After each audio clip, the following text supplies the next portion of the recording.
जय हिंद दोस्तों, कैसे हो आप लोग। उम्मीद करता हूँ अच्छे हो, स्वस्थ हो, मस्त हो। मैं एक बार फिर हाजिर हूँ आपके लिए। आज की हमारी कोई पोइम नहीं है, एक कहानी है।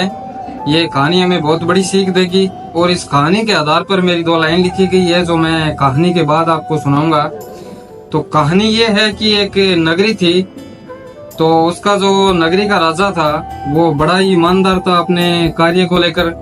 तो उस राजा की एक शर्त थी कि जब तक मेरा कार्यकाल इस नगरी पर चलता रहे तब तक इस नगरी का कोई भी व्यक्ति है, मेरी जितनी भी प्रजा है, उनमें से कोई भी जीव हत्या नहीं करेगा, जीवों को मारकर और उसके मांस का सेवन नहीं करेगा। उसका कार्यकाल धीरे धीरे चलता गया और उसे किसी ने उसके मंत्रियों द्वारा खबर पहुंचाई कि आपके जो नगरी है उस नगरी में जीव हत्या हो रही है और जीवों को मारकर और लोग खा रहे हैं। तो राजा को पता करना था और राजा को ये एहसास दिलाना था किसी को कि किसी जीव की हत्या करने पर या उसके मांस को खाने पर एक हमारी ये जो सोच है आजकल जो लगातार बढ़ती जा रही है, नॉनवेज की तरफ लोग चलते जा रहे हैं। तो उसी को लेकर राजा ने कहा कि मैं जो ये लोग नॉनवेज खाते हैं इनको एक मेरा संदेश होगा और उसके जरिए उनको ये एहसास होगा कि नॉनवेज क्यों नहीं खाना चाहिए।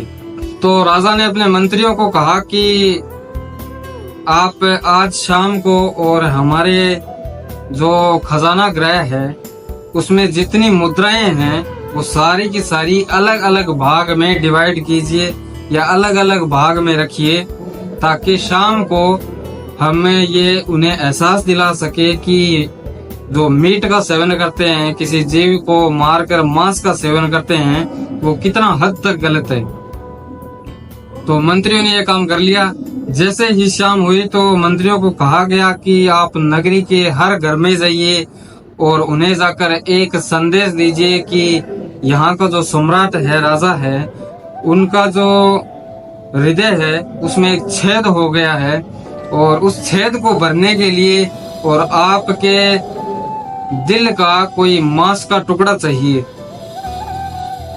जिस व्यक्ति ने दे दिया और जिसको अगर आपको लगे कि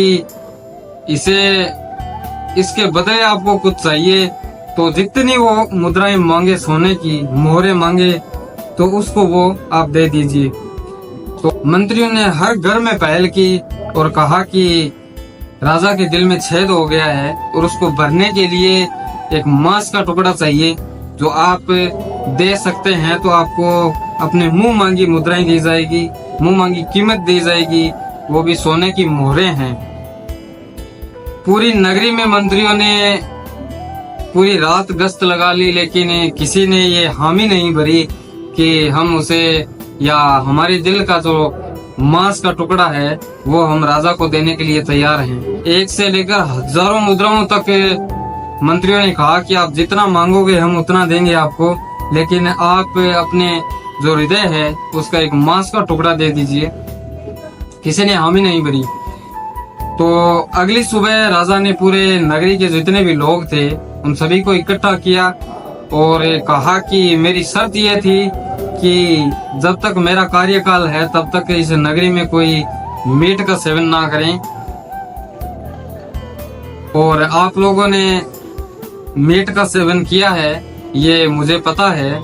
तो आप कल रात को जो हुआ था उससे मेरा यही संदेश है कि आप अपने नाखून का एक टुकड़ा किसी को नहीं दे सकते। अगर आपको कहा जाए कि आपका जिंदा नाखून चाहिए तो आप अपने नाखून का टुकड़ा नहीं दे सकते और आप किसी के संतान को खा लेते हैं, किसी के जीव है उसकी हत्या कर देते हैं, उसके मांस को खा लेते हैं।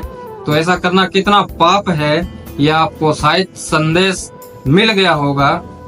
तो इस बात को लेकर प्रजा में यह निर्णय हुआ कि जो संदेश राजा ने दिया है वो एकदम सही है और हमने आज तक जो भी किया था वो गलत किया था।